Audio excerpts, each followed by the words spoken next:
সবাই কেমন আছো? আজকে আমি একটা ডাব্লিউবিপি রিজনিং নিয়ে এসেছি। দেখো এটা কিভাবে সলভ করা হয়েছে। এটা অনেক সোজা।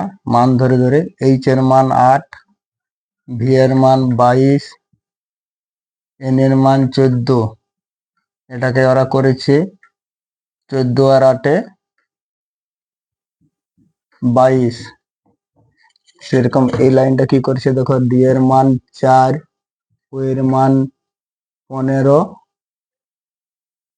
আর কে এর মান 11।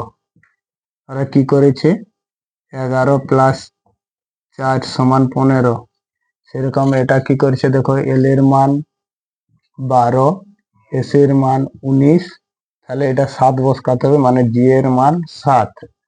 তাহলে হয়েছে 12 প্লাস 7 সমান 19।